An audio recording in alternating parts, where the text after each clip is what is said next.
will take you to the Takoradi Air Force Base, where a candlelight vigil is just ending for the 3 servicemen on that fated chopper. Plus, we'll look ahead at the national event at the forecourt of the State House Saturday evening, which is tomorrow.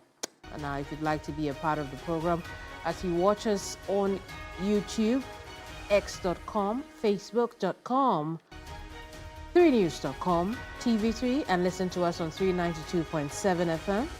And sure to use the hashtag Ghana Tonight.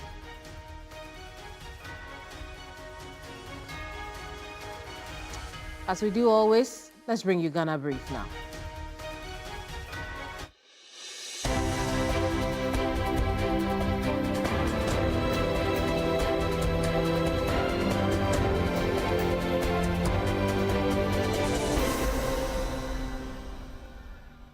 Authorities in Ekrofom are urging residents to immediately return any items they may have taken from the scene of a recent helicopter crash, as military and police work to secure the area for investigation. Security forces remain stationed in the community, enforcing a strict ban on farming in nearby forest zones, while recovery teams collect debris, including all helicopter parts and other critical evidence.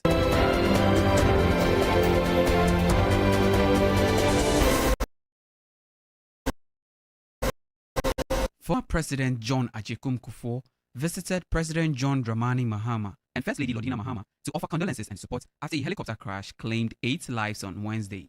Received by Vice President Prof. Nana Jane Opoku-Agyeman and other officials, Kufuor urged Ghanaians to rally behind the president and government during this difficult time, noting that public service carries inherent risk.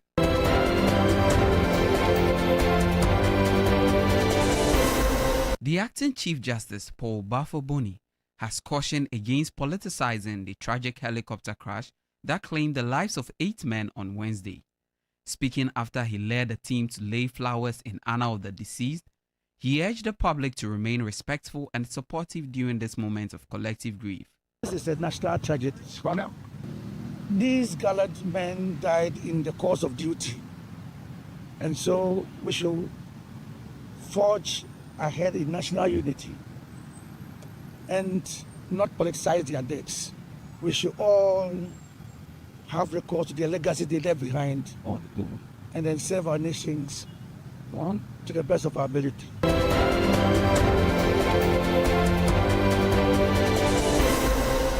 The Chamber of Mines is urging government and stakeholders to take a stronger stance against illegal mining following the tragic death of 5 senior government officials and 3 members of the Ghana Armed Forces. The chamber says their passing away should mark a turning point in Ghana's long battle against galamsey and environmental destruction. Engineer Dr. Ken Ashigbe is the Chief Executive Officer of the chamber. Environmental crime, and say that these people are environmental criminals, including their cohorts, the politically exposed persons, that these people work for. His Excellency, the President, calls them the kingpins. All of them are environmental criminals. We seem to have normalized, it when we say galamsey, and it's almost been normalized. But these are people who go out, to rape this country, go out and the activities result in death, of people, including, as you recall, Major Mahama who died, and then now the 8 that we have lost. We cannot, as a country, afford to allow this crisis to pass.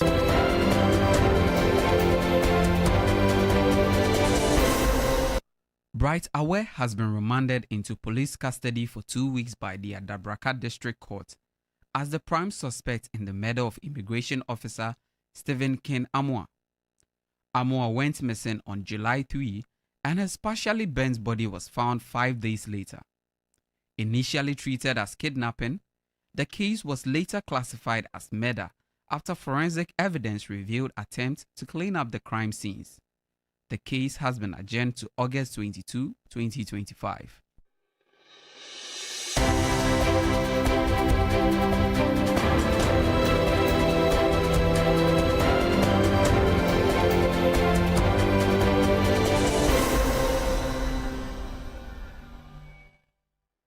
Well, thank you so much for your company here for this special edition of Ghana Tonight. Just gone by is Ghana Brief. Tonight, tents are up and lights on at the forecourt of the State House as officials get ready for the National Candlelight Vigil for the men whose own lights were snuffed out on Wednesday. Ghana's Defense Minister and Environment Minister, as well as 6 men, were killed in that fated chopper crash. The event, a night of reflections and memorial, is an opportunity to look back on their lives, the lives of these men who died serving this country. Tonight, these are the names you should remember. Dr. Edward Kofi Omanebuama, our Minister of Defense. Alhaji Dr. Murtala Mohammed, Member of Parliament for Tamale Central and Minister for Environment, Science and Technology. Alhaji Muniru Mohammed Limuna, Acting Deputy National Security Coordinator. Dr. Samuel Sapong, Vice Chair of the NDC. Samuel Abuaje, Deputy Director General of NADMO. Squadron Leader Peter Anala of the Ghana Air Force, who piloted the chopper, assisted by Flying Officer Chum Ampedu, also of the Ghana Air Force, and the technician of the flight, Sergeant Ernest Adumensa. These are the names you should remember.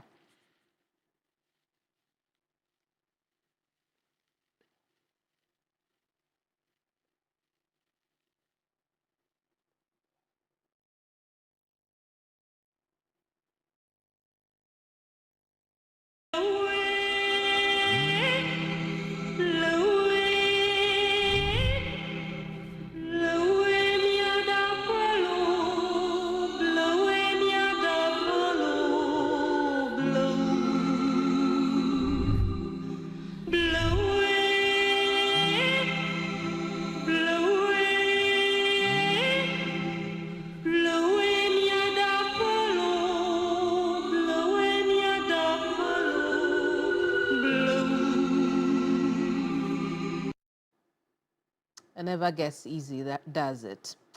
I'll take you to Takoradi now, where a candlelight vigil has taken place at the Air Force Base in honor of the 3-member crew squadron leader Peter Anala, Flying Officer Chuman Pedu, and Sergeant Ernest Ado.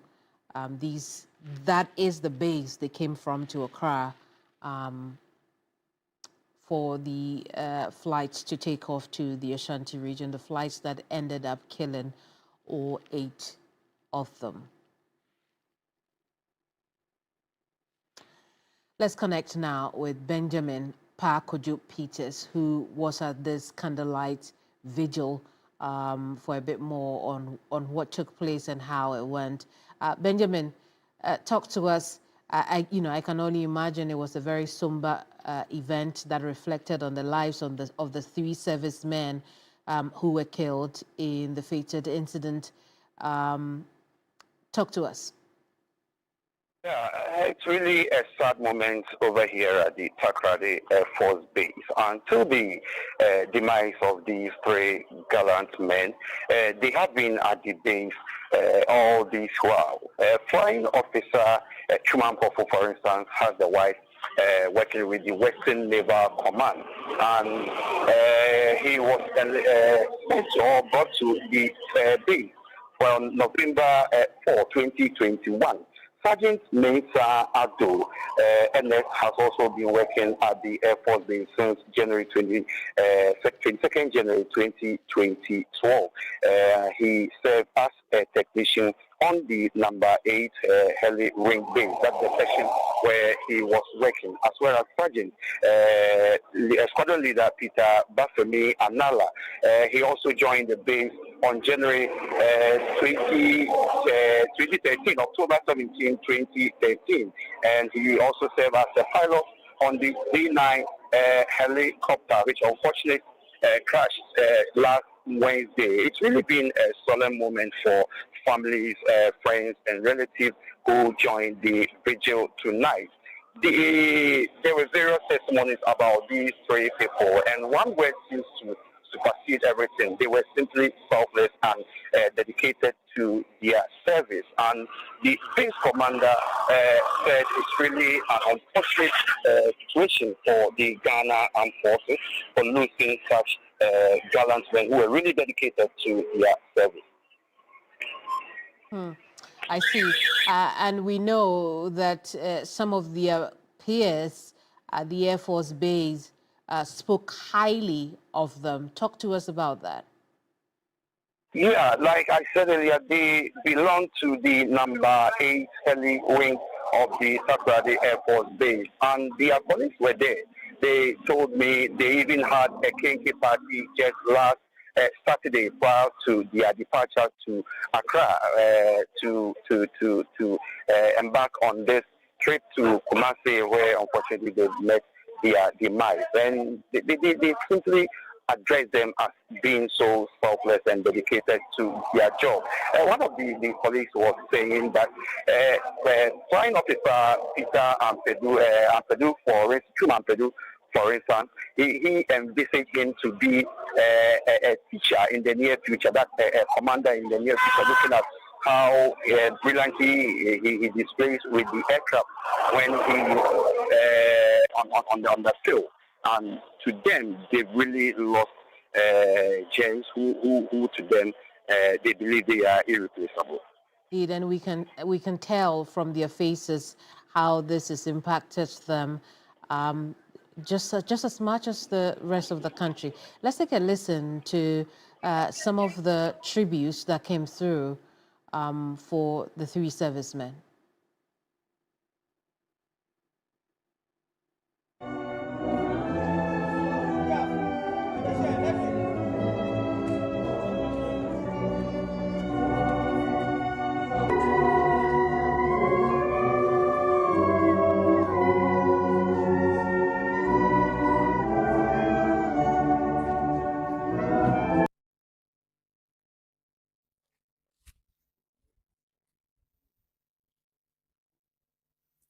Permit me to stand on the existing protocol to eulogize our three departed colleagues.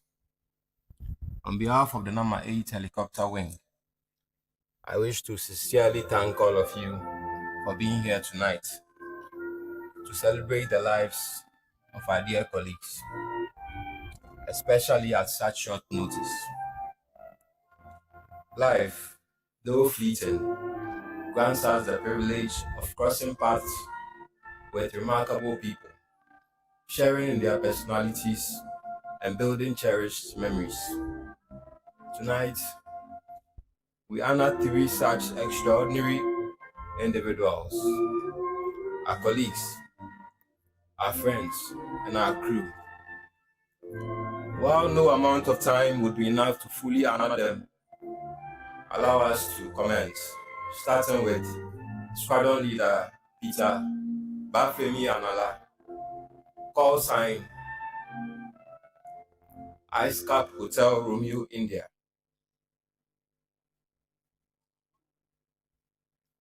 To many of us, Peter was a skilled aviator. He was a mentor, colleague, friend, family man, and a consummate professional. His unwavering commitment to safety was evident to all. Most recently, in his insightful presentation at the 8th Wing Aeronautical Decision-Making Forum, where he analyzed the Calabasas crash involving basketballer Kobe Bryant. To the wing, he was a meticulous, unapologetic safety expert who loved flying. The only other thing he loved more than flying was teaching others to fly well and fly safely. To the younger pilots, he was their generous boss, approachable senior, and trusted teacher. Friends of the media, good evening. Although it is not a very good evening for us. We gather here tonight under the solemn cover of nightfall with heavy hearts and united spirits to honor and remember our gallant air crew members who were involved in the aircraft accident on a Black Wednesday, the 6th of August, 2025. Just 2 days ago, our base, our Air Force, and indeed our nation was shaken by this tragic event. In the line of duty, these brave men took to the skies with courage in their hearts and service in their souls. They embodied the highest traditions of the Ghana Air Force: professionalism, discipline, and an unwavering commitment to the protection and safety of our nation. Though words cannot undo what has occurred, nor ease the pain we collectively feel, we are here tonight to remember, to reflect, and to reaffirm our deep appreciation for their sacrifice. Their dedication serves as a beacon, a powerful reminder of the selflessness that defines our noble profession. To our officers, men, defense civilian staff, this incident is a stark and painful reminder of the risk we accept every day in the service of Ghana. Let us draw strength from one another and let this moment deepen our resolve. To the families of these affected, please know that you do not stand alone. You are now and forever part of our military family. We mourn with you. We stand beside you, and we shall walk this path of healing with you. Tonight, as we hold this vigil with candles lit and our hearts open, we do not in despair. We do so not in despair, but in reverence. We honor the bravery of our crew, and we keep alive the spirit of unity, duty, and patriotism they represented.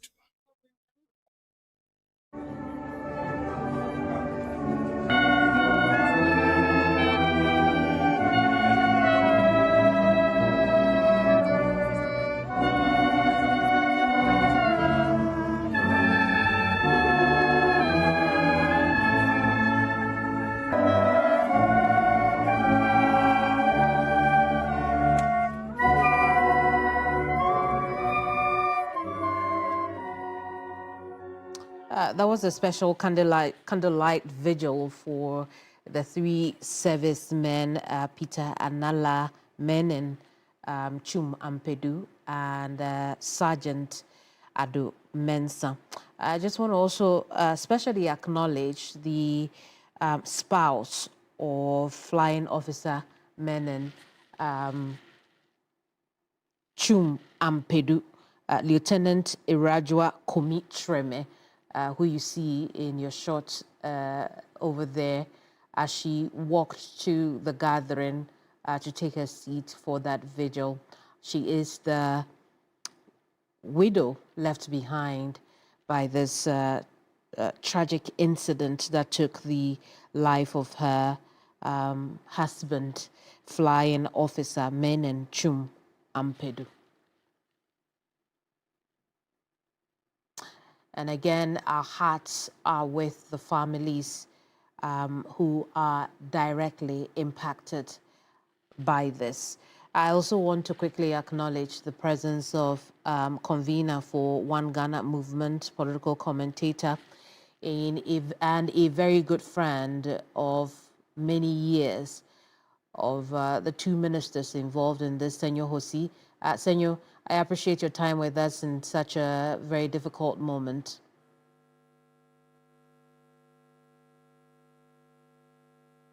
Oh, it appears Senor is muted. I also just want to tell you that shortly we'll go to the Eastern region, because as tributes continue to pour in, Eastern Regional Coordinating Council opened a book of condolence in honor of the Defense Minister, Dr. Mane Boama, in a heartfelt eulogy. The Eastern Regional Minister, Rita Akosua-Awate, described the Defense Minister's passing as a great loss of a visionary leader to the region. Yes, Rita Awate.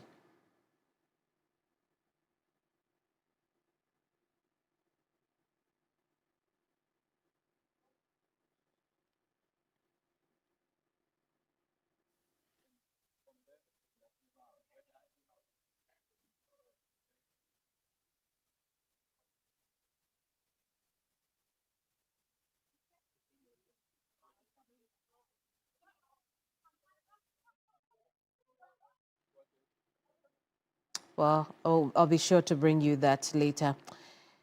In the meantime, let's connect with Yvonne Nikwe, our Eastern Region correspondent, who's joined us from the St. George Cathedral Church, of which Dr. Mane Boama was a member.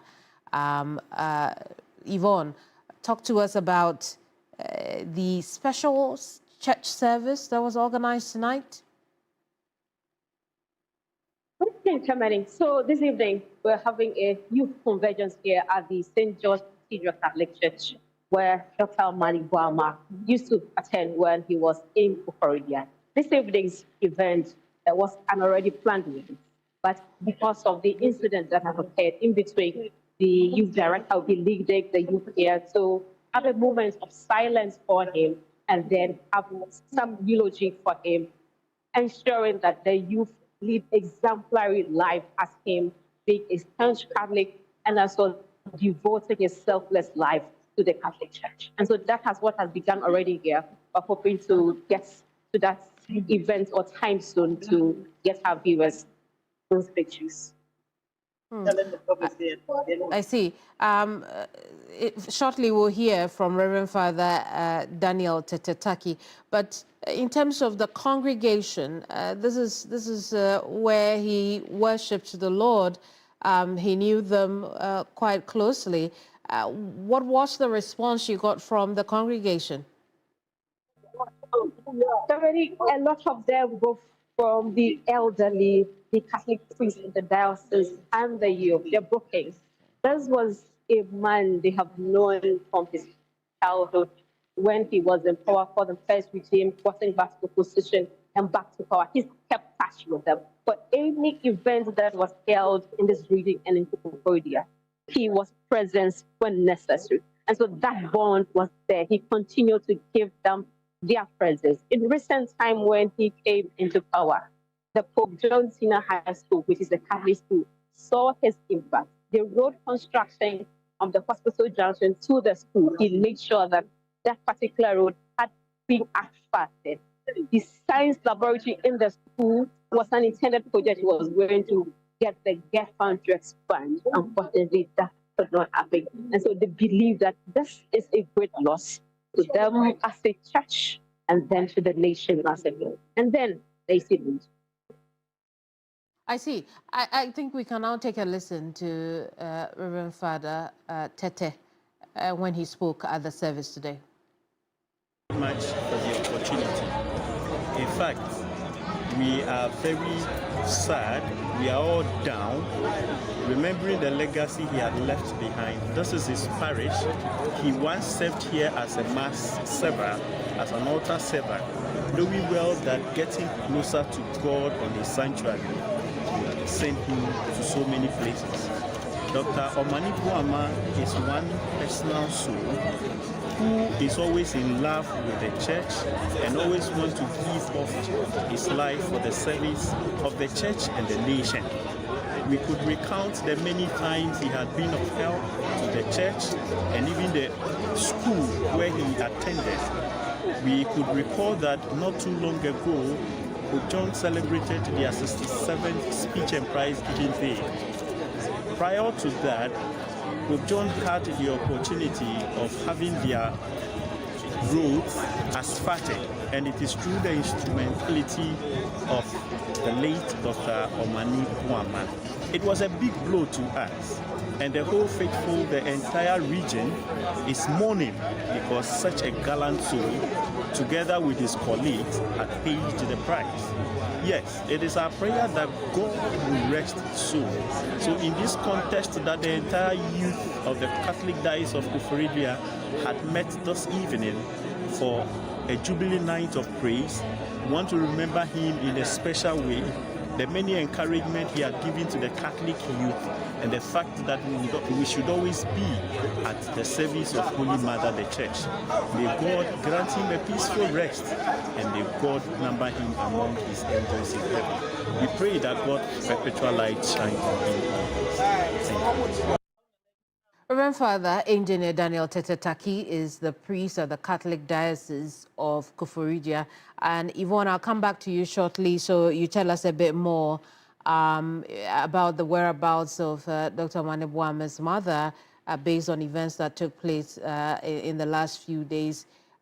You were there, you saw what happened. But let's move over to Senor Hosi, political commentator, convener of One Ghana movement, and friend of many years with our deceased ministers. Senor, you have described Dr. Omani Buama's story as inspiring. Talk to us about your time and why you say that. Well, I got to know Omani when we were student politicians. I was a member of the University of Ghana, SRC. I went in to the General Assembly quite early. Omani was a senior, I think by a year or two, but I started student politics quite early relative to my colleagues, so we had a lot of interactions then, and eventually I became I'm an executive, a member of the council itself, because I was JCR president of Ekwafo Hall too at some point. I was a student opinion leader, so everybody who needed to do some politics definitely had some kind of engagement to run with me. He was amazing. I usually refer to his story as very interesting, because for Omani, you hardly have medical students wanting to take interest in mainstream politics. The medical students have their own association, as practically as a department. So that's okay if you do politics there. But to come as a medical student to do mainstream politics was really rare. But this was somebody who took a lot of interest in it, come for General Assembly meetings. He would also now come in lobbying to be NUC's president, which was very weird. Medical students, with all the pressures you have, but he still engaged us. And I always refer to the fact that he stammers. And people felt it was going to be quite a disadvantage. But just give Omani 5 minutes, and he will capture your attention. He will capture your attention absolutely. And he can make you feel like you are the only one he's talking to in the room at any given point in time. So he had that beautiful ability to connect. Very, very unique character. Respectfully, I think the other person I've met in my life who has that kind of trait is President Kufuor. And interestingly, both of them were stammer. All right? And we all gave him his support. He ran for NUCs, and he won. Medical students, he won. And he did not just win, he also did well in school, which was not so typical. And it's something that I doff my heart to him for. And in addition, outside of this, we were not too sure. We didn't expect him to carry politics even more seriously. We all do a bit of the student politics and move on. But Omani didn't stop there. He turned his hobby into his mainstay. So last month, at the sidelines of the Republic Day public lecture organized by the One Ghana movement and the Ghana Armed Forces Command and Staff College, I got opportunity to, we just were chatting because he was special guest, together with Olusegun Obasanjo, His Excellency, the former president of Nigeria. And I say, hey, Presido. He said, Charlie, I said, Presido, so be you where you did here right now. You don't go do your doctor work. He said, oh, Charlie, Senor, my hobby now can't take my main job. Oh. And then we all laughed it off. And that was him. He had a passion to serve. So every opportunity to serve and have broader impact attracted him much more. Right. And that was Omane. And indeed, you also describe his tenacity when you talked about how he was vilified after the 2016 electoral loss, and somebody who would have gone into, in your words, oblivion, but he stood his ground and came back and led the party to victory. Unpack that for us. I wouldn't place it in this matter. When these conversations were sometimes had, as an analyst, I felt that it sounded quite true, because he had responsibilities over the election. I think that the NDC 2016 election operation management was suboptimal, and he was one of those at the heart of it. So a lot of people really went for him, and people cited his inexperience, all that. Everybody, we all had some kind of something to say, whether you are the MPP side or you are on the NDC side. Analytically, there was some comment to be passed around Omane. He was seriously vilified by his own party members. Frankly, for a young man at that stage, who was just getting into politics in his really first run, given such a serious responsibility, there's no way the average Joe would have been standing still. You will be running by now. You'll go into oblivion and find another way to reinvent yourself. But Omane didn't. And even when in 2020, his party possibly could have taken advantage of his experience, learned, and his possible learning from his mistakes, they actually sidelined him as far as the role was concerned. But what happens? He still stayed true to his cause. He was very loyal to John Mahama. Very, very loyal. Amidst every single thing that was said about himself, Stan Dogbe, Julius Debra, there were too many commentary about that crew. But these guys stayed true and committed to His Excellency the President. Their loyalty is phenomenal. And he served. They gave him the job and the opportunity to come back in 2024. And Omane did not make the same mistake twice. He moved the bar a notch higher than we had ever seen in this country. Anybody, I had the opportunity, because of my relationship with the parties across, I had the opportunity to have a feel of how everybody was organizing. And I was really impressed by the transformation I had seen from the NDC. And I was surprised that the NPP did not even build on their past experiences. But Omane learned from everybody's mistake, learned from the strength of even his opponents, and restructured that particular operation very well. And that competence, that commitment, that humility to learn is rare. And remember, this is a medical doctor. He is a medical doctor. That's what he is. But he moved into strong project management, structured it, and was humble enough to learn and serve his people. If you know more about him, you know how close he is to His Excellency the President. That's why I say the President has not just lost a minister. He has lost his brother. He has lost his friend. He has lost a heartbeat. Indeed. It is very personal for him, the President. Besides his general responsibility, he has a very strong personal responsibility tied to Omane. You take the likes of Marita, very close people to Omane. Everybody has something great to say about him all the time. There's been no time that you really have people who really understand his work, his commitment to service, who will be close to him, really say much negativity about him because of his humility to learn. He does not run away from the fact that he makes mistakes, but he's always willing to listen. Indeed. Every time I've been privileged to be part of a debate, and I tell them that, look, you people, you don't listen. He is quick to tell his people to stop debating and rather listen. And listen. And Senor, you had because he wants to learn and he actually wants to serve. Absolutely. You had the rare opportunity to know him on a personal level, on a family level. What kind of a family man would you say he was? I was privileged. I had my kids' school with him, so we meet at parents teachers conferences and school days occasionally. I am not as loyal I am to that cause as he is. When my wife attends, they see Omani. When I attend, I see Omani. Omani is very loyal and committed to his children. He's a very present father. Despite all the difficulties and all the complexities of his role. And my friends tell me he himself was actually supervising the kids' homework. Something I haven't done in quite a while. Occasionally I do that. But for him, it was a religious duty. He would hardly go to bed without doing that. Me as a parent, I observed him from afar and I was shocked.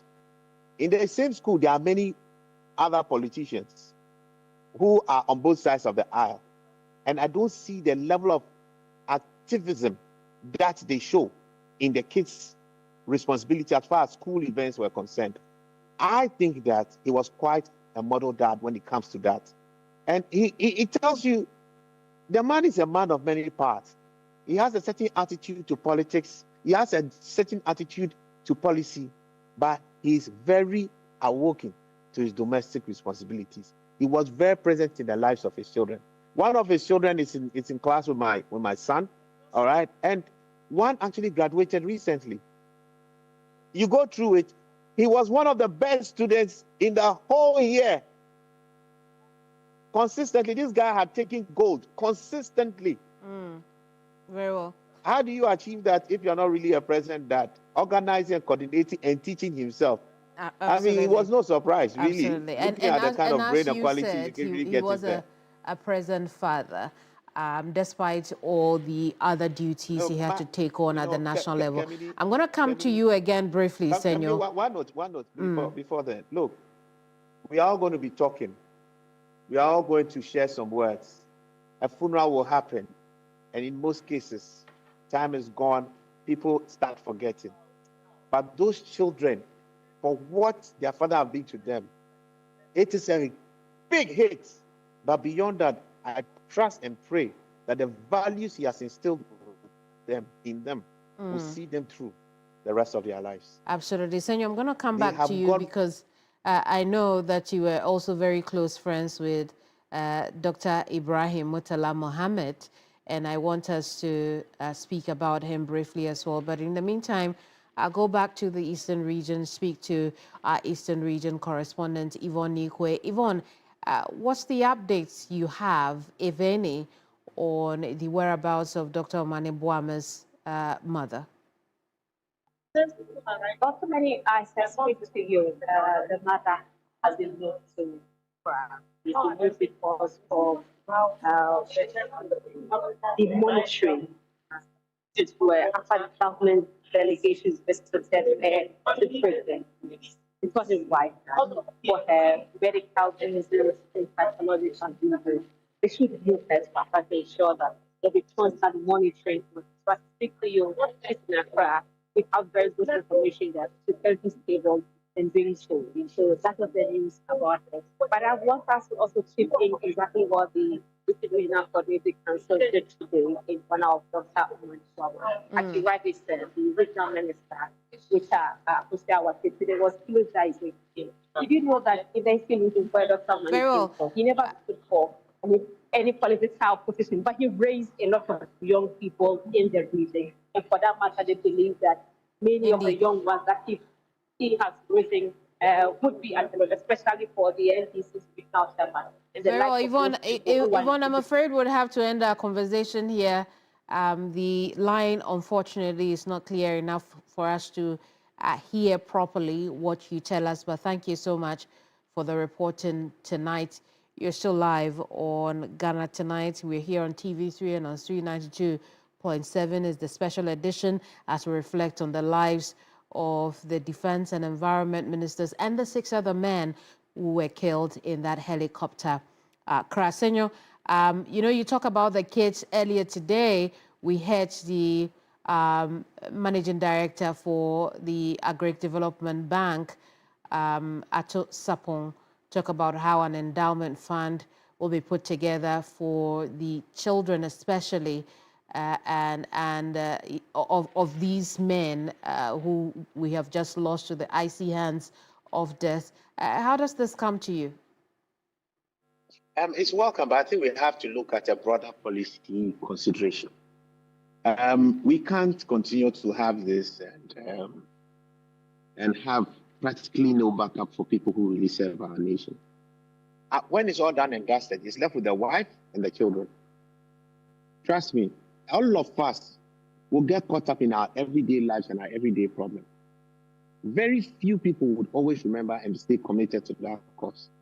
So I think that as a government, government must put in a structure and a policy. I would recommend that a group-like policy is put in place for every single government appointee, especially those outside of the corporate institutions, because the corporates should handle themselves. But those with central government, the political appointees there, every one of them.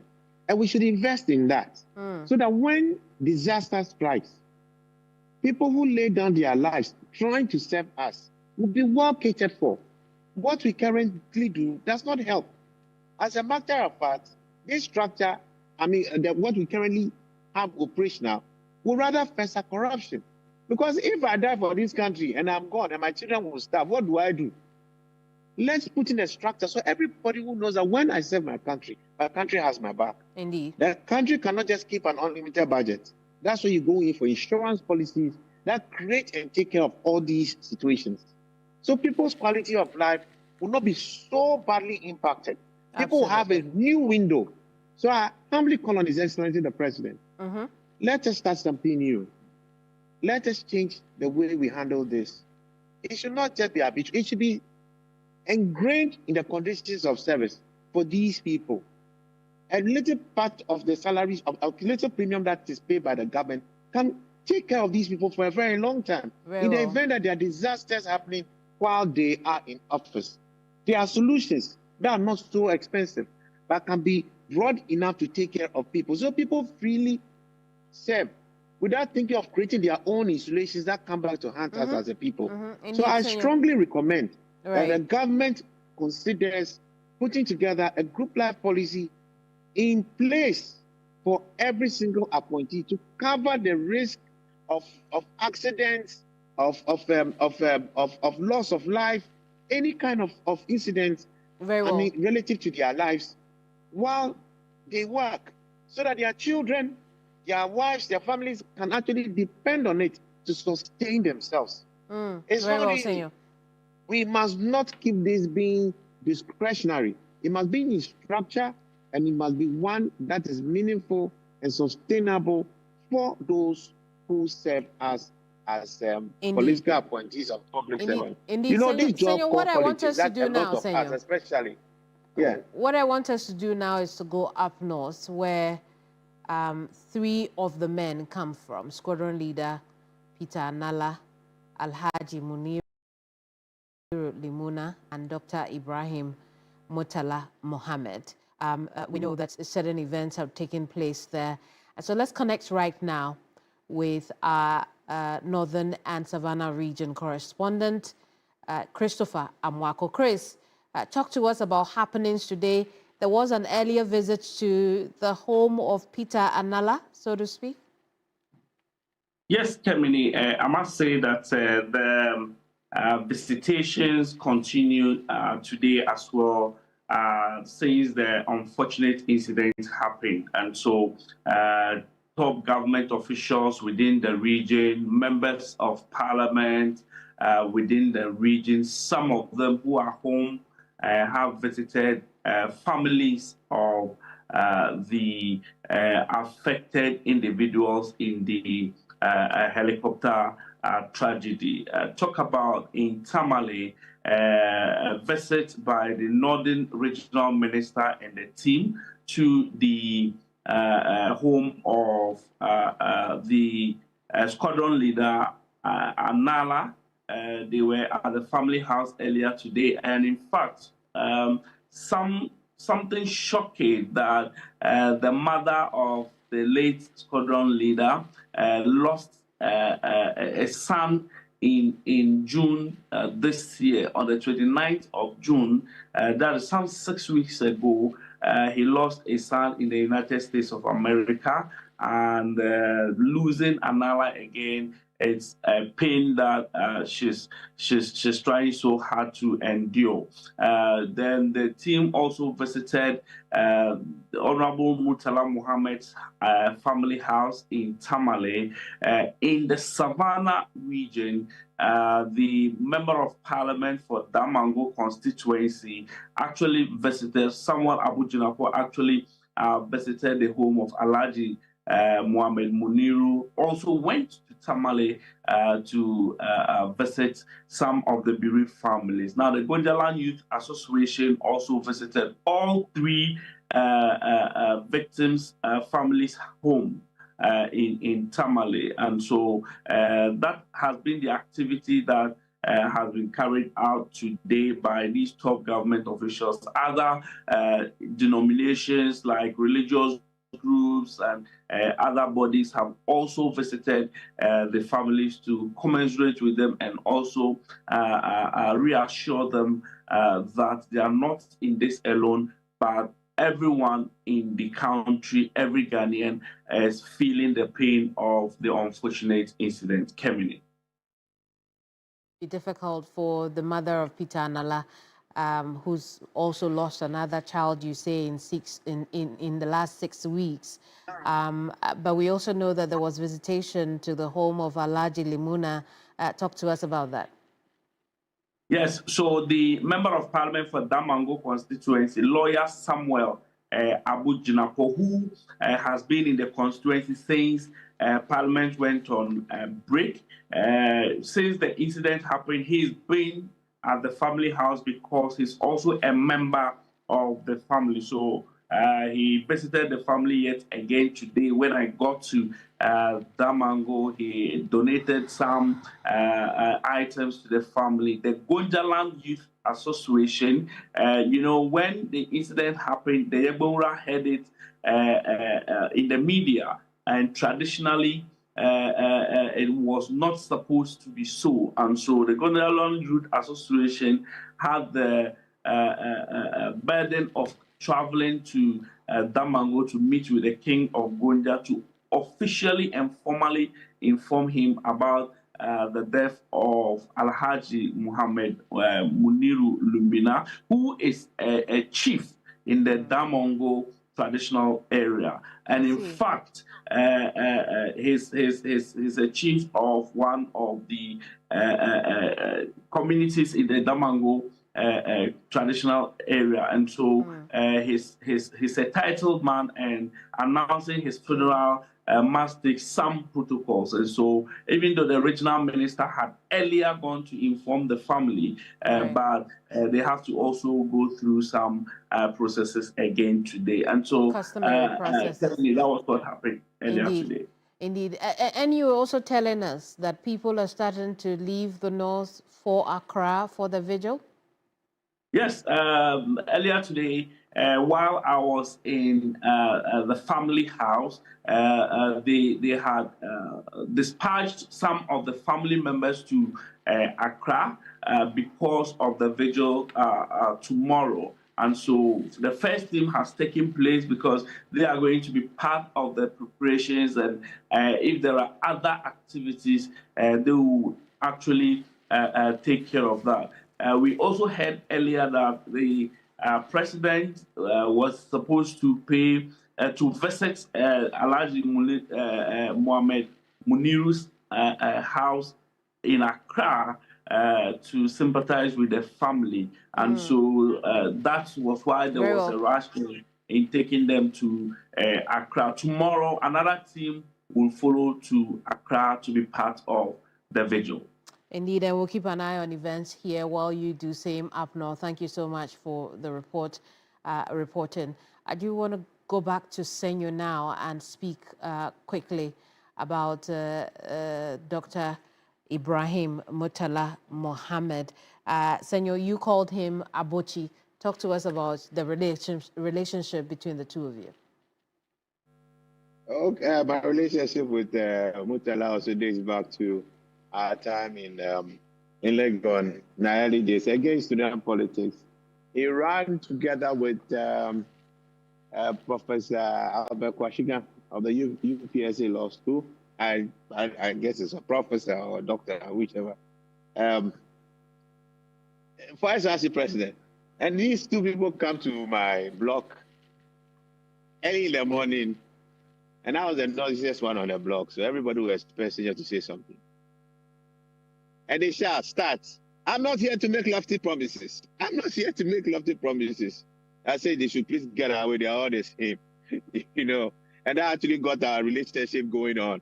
And they had to now come and spend time in my room, try and convince me and all that. I didn't vote for them.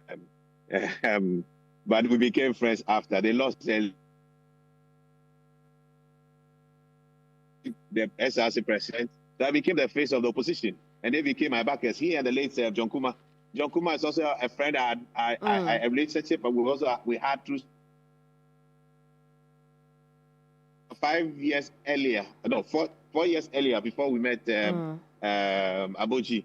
You know, they did want to convince me. They didn't get along with it because we didn't agree on some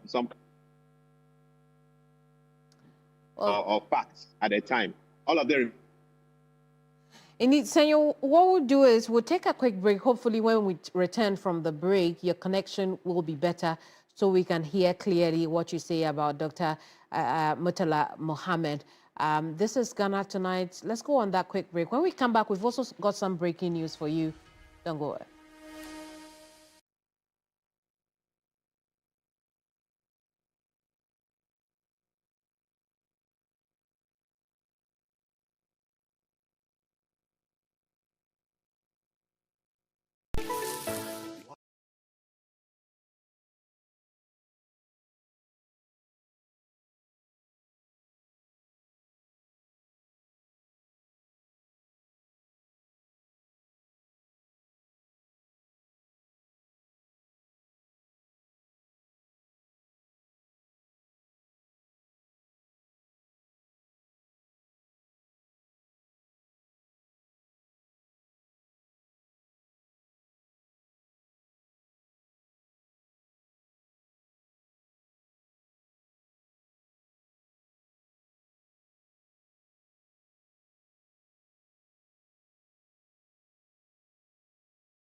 Reporting from the Takoradi Market Circle, from the heart of the Upper West Regional Capital, from the heart of the Ashanti Kingdom. Reporting from Sunyani, from the Central Business District of Navrongo. The parliamentarians are on recess. This is where it all unfolds. The moments that potentially alters the course of our nation and the world.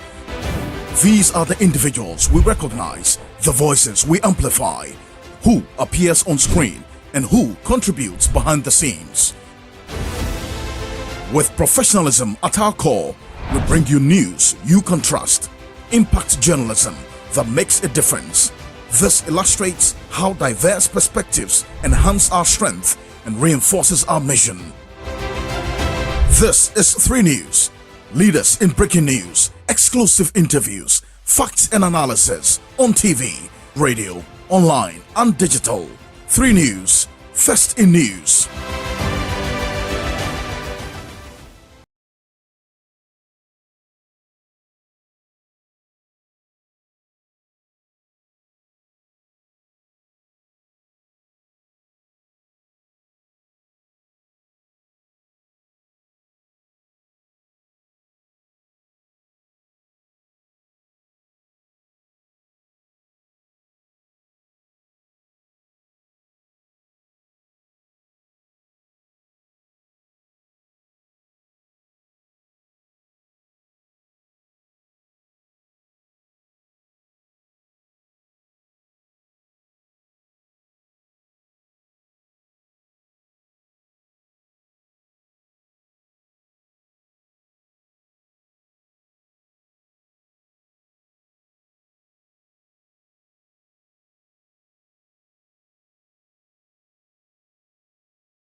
You're welcome back to Ghana Tonight. I told you there's some news just coming in to us here at Ghana Tonight. In the last hour, we've been told that the FBI has officially charged some Ghanaians, 4 of them, Isaac Oduro Boateng, Kofi Boat, Inusa Ahmed, Derek Van Yeboah, and Patrick Kwame Asari. I'll tell you more about that a little later. But let's go on to what has rocked the nation in the last 3 days since Wednesday. Senyo, you were telling us a bit more about your relationship with Dr. Murtala Mohammed. And, you know, a lot of us know him as a very bubbly, very loud, very vibrant young man. Is that a true reflection of what your relationship was like with him? Some fond memories will help. Lead you by his character. You see him come up quite forcefully, but it's one of the warm and one of the kindest people you find. All right. He loves to be passionate about what he does. He debates fiercely. You know, this man is a guy with a very difficult and not a very easy beginning. Before coming to university, he had to be a pupil teacher. All right, he came to university. Everywhere you put this guy, he emerges. He fights his way up. But that guy is one of the warmest and the kindest people you find in this country. Those who know him truly know him. And if you talk about corruption, no. He's the last guy. If you want to talk about a politician who you call not corrupt, Murtala is one person, and so is Omane Boama. I'm telling you. I'm telling you. Today, as we speak, I just pray that the work that's going on in some of the government offices just get completed. People have been trying to compromise the guy. The guy never accepts it. People know it. I've received complaints. I've received people reach out. I've received, notes from himself in different ways. Trust me. You see Murtala coming up vibrantly, passionately about his argument. He's one of the people who is in a hurry to help anybody he can. Very well. Anybody he can. And he does not do political coloration, and that's been typical of him. I didn't vote for him, but he aligned with me for us to work when we were student politicians. We worked closely, we worked well. All right, eventually we unstarted the SRC president at the time, but we maintained our relationship. Very well. Oh, yeah. Murtala knows how to politically structure a scheme, but when you talk about his humanity, that guy is a very kind man. Senor, he's a very kind man. Indeed. Senor, if your friends could hear you now, what would you say to them? Come back. Just come back. We can't make sense of all this. Just come back, please. Omani, Abuchi, just come back. We beg you, just come back. Just come back. That's all. Come back, I beg you. Indeed, Senor, I'm grateful for your time. I'm parked in a car park. Yeah. You called me, and I've parked, and I'm having, because it's these people. It's not right. Yeah. Omani, we can't take it. Your sisters, you know who I'm talking about, they can't take it. They've cut their journey, they are here. They can't. Abuchi, I beg you, come. And look, the Galamsey fight. I'm telling you, Omane Boama, Murtala, and Amanor Boa are the ministers we could only bank our hopes on. These three people, now two are gone. And you know, I easily could have been on that flight. The last time Boa was on the flight, and he wanted me, because of our advocacy on Galamsey, to be present. He made me go onto the same helicopter. Today, Boa called me to tell me that was the same helicopter. He called me again. I was not in town. Otherwise, he would have asked me to also show up at this particular one. I could have been on that helicopter because I was on it for the same purpose. Not too long ago, just a couple of months ago, we went to Jomoro with that same helicopter. Why? It could be anybody. And I tell those whose lives were spared by they not being on this particular flight, the people who have passed are people with depth and strong humanity, strong service. So if you are alive, Muntaka, Samitinfi, every one of them, there's a bigger calling to your life. Boa, there's a bigger calling to your life. That calling can only be for humanity, for the advancement of the lives of the people who are left in this country. Right. You must commit yourself to true service beyond the comprehension of man, because that is the calling for the transformation of God's kingdom and for the transformation of this country. It makes no sense that we lose these great people. It makes no sense. So if anybody stayed and lived at their expense, please, you must do 10 times as much as they ever did. Absolutely. Senor, it must count for something. Senor, I'm grateful for your time tonight. Thank you so much. Senor Hosi is political commentator, convener for One Ghana Movement, and he's also friends of many years with Dr. Omane Boama and Dr. Ibrahim Murtala Mohammed. Now, just before we wrap up on this one, just a quick statement from Parliamentary Select Committee on Defense and Interior on this incident. Now, the committee statement signed by the chairperson, James Agalga, reads, The Committee on Defense and Interior of Parliament extends its deepest condolences to the families of the Honorable Minister of Defense, 3 servicemen, and 4 other dignitaries who lost their lives in the tragic military helicopter crash on August 6, 2025 in the Adanse Asokwa district of the Ashanti region.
of the fallen heroes by redoubling efforts to retool the Ghana Armed Forces to improve its operational efficiency. And that's very crucial because it's something the Defense Minister, Dr. Amane Boama, was very passionate about. May the departed souls rest in perfect peace and may their families find strength and comfort during this difficult time, ends the statement from the Parliamentary Committee. So I told you also about that news just coming in that the FBA has charged 4 Ghanaians, 3 of whom are in their custody. These 3 being Isaac Oduro Boateng, also known as Kofi Boat, Inusa Ahmed, also known as Pascal, and Derek Van Yeboah, also known as Van. Now, the 4th actor, as the indictment calls them, Patrick Kwame Asare, a.k.a. Boga. Then the FBI indictment shows that he is at large. I want to share with you what we are seeing from the indictment as being the charges the grand jury has charged them with. Count 1, conspiracy to commit wire fraud. And it goes on to say that the defendants and others known and unknown were members of a criminal enterprise based primarily in Ghana that committed fraud against individuals and businesses located across the United States, including the Southern District of New York. Many of the enterprises' romance scam victims were vulnerable older men and women who lived alone. That's on the first count. On the second count, we see that the grand jury is charged with wire fraud. On the third count, apart from the fraud, there's also conspiracy to commit money laundering, count 4, conspiracy to receive stolen money, and count 5, receipt of stolen money. Really crucial in the indictment is the forfeiture allegations, and it reads that as a result of committing the wire fraud and stolen property offenses charged in counts 1, 2, 4, and 5 of this indictment, now the defendants shall forfeit to the United States any and all property, real and personal, which constitutes or is derived from proceeds traceable to the commission of said offenses. There's more on this story on 3news.com. Remember that tomorrow morning at 7 a.m., there will still be key points. Alfred Okanse will be here with his panel to discuss the week's biggest story. Your guess is as good as mine. It will center on how this nation is mourning the loss of these 8 brave men. On Sunday, I also bring you a conversation on hot issues at 2 p.m., just around that as well. Saturday night, from 5 p.m. until 9 p.m., Media General will bring you a live coverage of that National Candlelight Vigil at the forecourt of the State House. We will be there from the beginning till the end of it. We'll start with some pre-discussions and lace the candlelight vigil with discussions as well on the ground and here in the studio. Do make time to watch us and be a part of it. If you can't be at the forecourt of the State House, we will bring it to you wherever you are. This is Ghana Tonight. I'm Keminni Amanor. Good night. Ghana Tonight is brought to you by Flamingo Paint. Superior durability, superior hiding, superior coverage, simply superior. Sasso insecticide spray and coil.